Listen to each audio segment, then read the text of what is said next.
Before seeing this movie, and now especially after seeing it, one big thought rattles into my mind into the following statement. Get Andrew Jackson off the $20 bill already. What is up, everybody? Random Man here, bringing you my review for Harriet. Now, the plot of this biopic is based on the life of abolitionist Harriet Tubman, played by Cynthia Erivo, who escaped slavery and led hundreds of enslaved people to freedom on the Underground Railroad.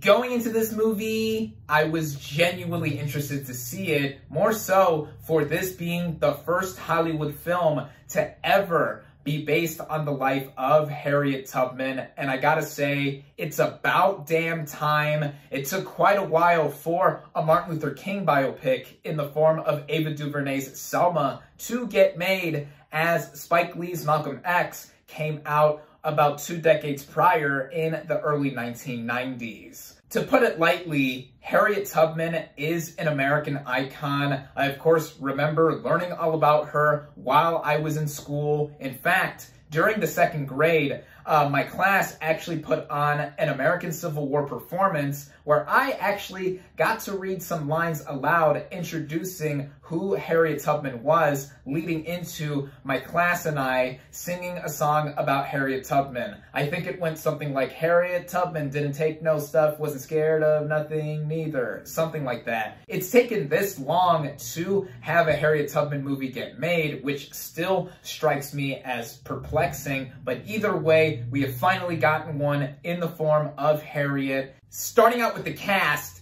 and their performances, we of course have Cynthia Erivo in the title role of Harriet Tubman. Now, I first saw her in last year's Widows, directed by Steve McQueen, one of my favorite movies of 2018, where she played the athletic ally of Viola Davis and the rest of her team. In fact, Viola Davis was actually rumored to be initially in the running to play Harriet Tubman, but of course it went to Cynthia Erivo, where she actually showed off quite a bit of athleticism in that movie, much to my great praise when I reviewed this film, and she definitely fit the bill to play this American icon. She had the physicality down, as she has a lot of running to do across this film, but also in the emotion and all that she represented for what she did in escaping from slavery and returning many times back to the South to free more and more of her people. And I think that Erivo really does elevate this material on top of herself, giving a pretty exemplary performance.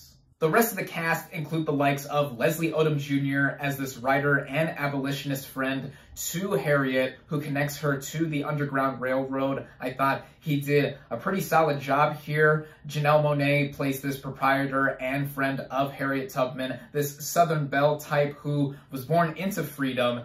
And she didn't have much screen time here, but I thought she did a strong job for what she had to do. Vanessa Bell Calloway and Clark Peters also did pretty good jobs as Harriet's parents. And then there's Joel Alwyn as the slave owner, or the son of the slave owner to Harriet. And I first remember seeing him back last year, like Widows, in The Favorite, where he played the guy who eventually ended up with Emma Stone's character. And I thought he did a competent job playing this kind of role. I'm not saying that Alwyn should have went the full ruthless and maniacal route that Leonardo DiCaprio did in Quentin Tarantino's Django Unchained, or even how Michael Fassbender portrayed his slave owner in Steve McQueen's 12 Years a Slave. But I couldn't believe that this scrawny white dude was intimidating in the slightest, but he didn't do a bad job at all. The writing of this film, which was co-written by this movie's director, Cassie Lemons, initially sets up this film at a specific point in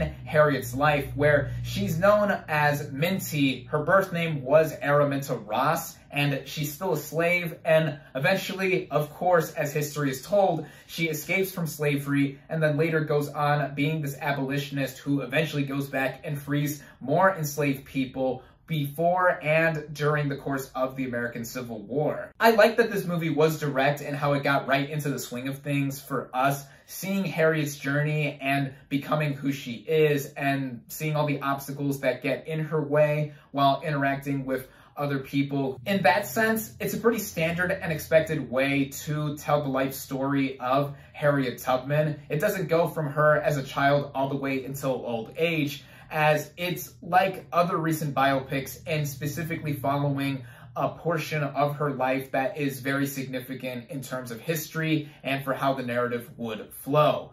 In another sense as well, it does come off as cliched. Part of this has to do with a plot device spread across the rest of the movie, and it's either going to make or break this film, at least in my opinion, for certain people, as Harriet, throughout this film, has these visions or flash forwards / flashbacks that guide her across her escape to freedom and helping others escape to freedom, where she's speaking to God in these particular moments. And this is partially rooted in real history involving Tubman, as the movie makes it clear, like in real life, she was hit on the head as a kid and had a skull fracture and some possible brain damage that led to her having these kinds of moments / episodes where she is being spiritual and guiding her / motivating her to do all of these things that made her heroic in the end.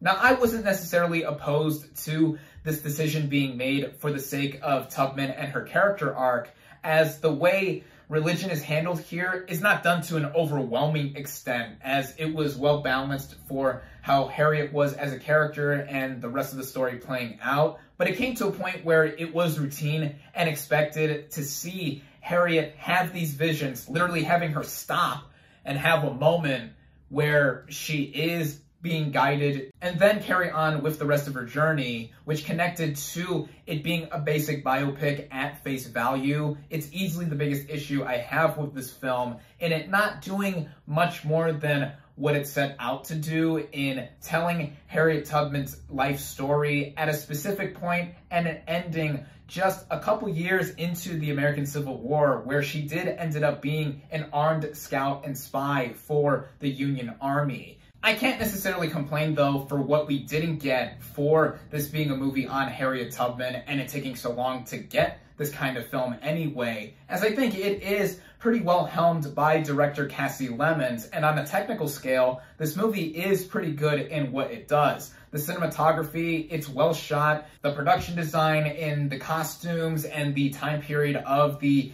1840s to about the early 1860s looked pretty authentic to what I've seen in school textbooks, pictures, every other kind of media that I've been exposed to. It fit for what this movie portrayed. It's also well edited, and the music I gotta give a shout out to as well, as it's one of those scores that is something that is subtle for the sake of this movie's narrative and playing up a lot of the emotional factors with it too. But Erivo herself does quite a bit of singing in this film as Tubman, and there's even a song on the soundtrack where she does sing for it being a tribute to Harriet Tubman. Erivo is just multi-talented, and therein lies the biggest reason to see Harriet in the first place, as Erivo portraying the title character is something that is very driven to how she captured the spirit of what the real-life American hero did during her life. And for a little under 2 hours of a running time, I was engaged for the most part to see this particular area of Harriet's life being shown on the big screen. Again, we didn't get much more than what this movie showed in her escaping to freedom, later going back to free more slaves and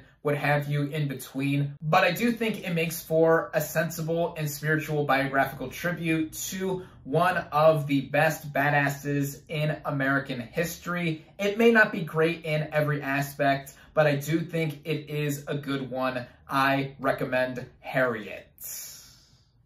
My final verdict for Harriet is 3.5 out of 5 stars.